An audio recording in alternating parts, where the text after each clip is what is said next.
চট্টগ্রাম বিভাগে ভারী বৃষ্টিপাতের পূর্বাভাস জানিয়েছে আবহাওয়া অধিদপ্তর। আশঙ্কা রয়েছে পাহাড় ধসেরও। এদিকে নিম্নচাপের কারণে উপকূলীয় জেলা বরগুনায় সকাল থেকেই থেমে থেমে মুষলধারে বৃষ্টি হচ্ছে। বৈরী আবহাওয়ায় পায়রা, বিষখালী ও বলেশ্বর নদীর পানির স্তর বৃদ্ধির শঙ্কায় রয়েছে উপকূলের বাসিন্দারা। এ নিয়ে আরও জানাতে চট্টগ্রাম থেকে যোগ দেবেন সহকর্মী শোয়েব রহমান এবং বরগুনা থেকে যোগ দিচ্ছেন সহকর্মী সুজন আকন। প্রথমেই যোগ দিব চট্টগ্রামে শোয়েবের সাথে। শোয়েব, চট্টগ্রামে আবহাওয়ার বর্তমান পরিস্থিতি সম্পর্কে জানাবেন এবং পাহাড় ধসে জানমালের ক্ষতি এড়াতে প্রশাসন কি ধরনের ব্যবস্থা নিয়েছে বিস্তারিত জানাবেন।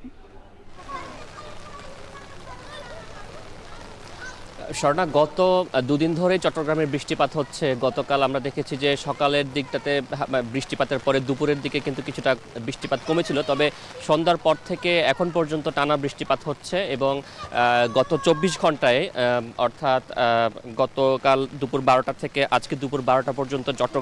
চট্টগ্রামে 118 মিলিমিটার বৃষ্টিপাত রেকর্ড করা হয়েছে এবং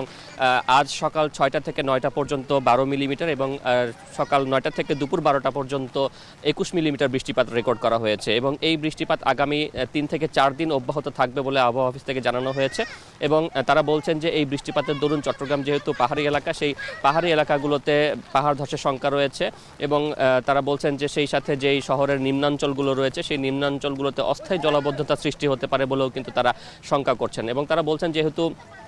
মাঝারি থেকে ভারী কিংবা অতি ভারী বর্ষণ হতে পারে এবং টানা 3 থেকে 4 দিন পর্যন্ত বৃষ্টিপাত হবে, সেই ক্ষেত্রে পাহাড়ের মাটি নরম হয়ে ভূমিধসের শঙ্কা রয়েছে এবং সেই জায়গা থেকে তারা ব্যবস্থা নিতে স্থানীয় প্রশাসনকেও কিন্তু আহ্বান জানিয়েছেন এবং সেই প্রেক্ষিতে আমরা দেখেছি চট্টগ্রাম জেলা প্রশাসনের পক্ষ থেকে পাহাড়ি এলাকায় যারা বসবাস করছেন সেই সকল এলাকাতে মাইকিং করতে দেখা গেছে এবং তাদেরকে অতিসত্বর জানমালের নিরাপদ স্থানে সরে যাওয়ার জন্য কিন্তু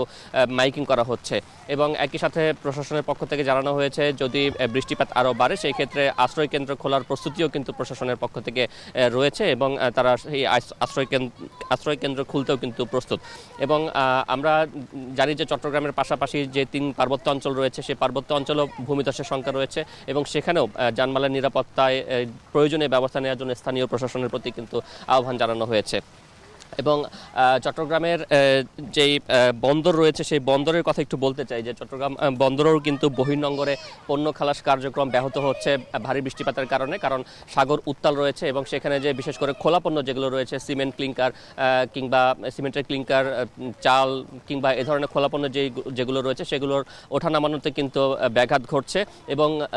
সাগর উপকূল এবং বন্দরগুলোকে 3 নম্বর স্থানীয় সতর্ক সংকেত দেখাতে বলা হয়েছে এবং একই সাথে মাছ ধরার নৌকা এবং ট্রলারগুলোতেও কিন্তু পরবর্তী নির্দেশ না দেওয়া পর্যন্ত নিরাপদ আশ্রয়ে থাকতে বলা হয়েছে। স্বর্ণা,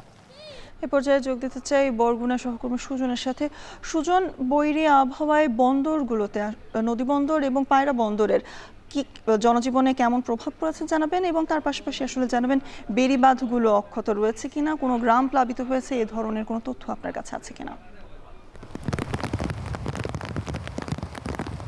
স্বর্ণা, আপনি দেখতে পাচ্ছেন যে বরগুনায় কিন্তু মুষলধারে বৃষ্টি হচ্ছে এবং আমরা সকাল থেকে দেখতে পেয়েছি যে থেমে থেমে কিন্তু বৃষ্টি কিন্তু পড়ছেই একের পর এক। তো সেক্ষেত্রে এই বৃষ্টি কিংবা পানি বৃদ্ধি পাওয়া, অর্থাৎ আমরা কিন্তু দেখতে পেয়েছি এর আগের বুলেটিনেও কিন্তু আমরা দেখিয়েছিলাম যে আমার পেছনে যে বেড়িবাঁধের বাইরে যেসব ঘরবাড়িগুলো রয়েছে সেই ঘরবাড়িগুলো কিন্তু আমরা এর আগের সংবাদে দেখিয়েছিলাম যে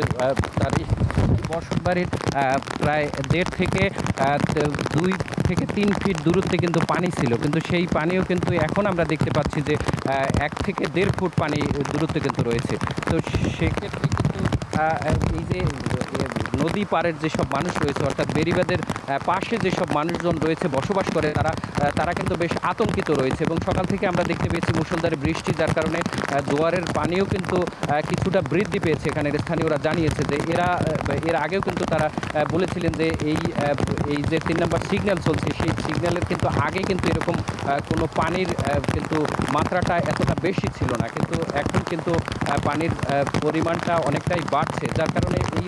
অঞ্চলে কিন্তু বরগুনার কিন্তু 805 কিলোমিটার বেড়িবাঁধ রয়েছে এবং তার মধ্যে কিন্তু 39 কিলোমিটার বেড়িবাঁধ কিন্তু ভাঙন প্রবণ এলাকা রয়েছে প্রায় 44 কিলোমিটার। যে কারণে এই অঞ্চলে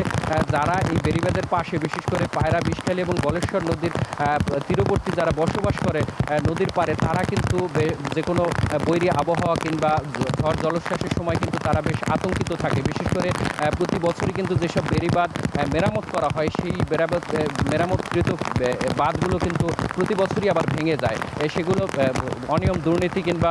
বিভিন্ন কারণে কিন্তু সেসব বেড়িবাঁধ এক বছরও টিকছে না, যার কারণে তারা কিন্তু বেশ অভিযোগ করে বলছেন যে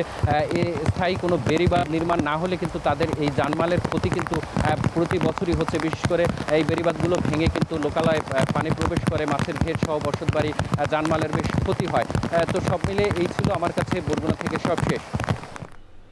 চট্টগ্রাম থেকে আমাদের সাথে যোগ দিয়েছিলেন সহকর্মী শোয়েব রহমান এবং বরগুনা থেকে সুজন আকন জানাচ্ছিলেন উপকূলের বৈরী আবহাওয়া নিয়ে সবশেষ।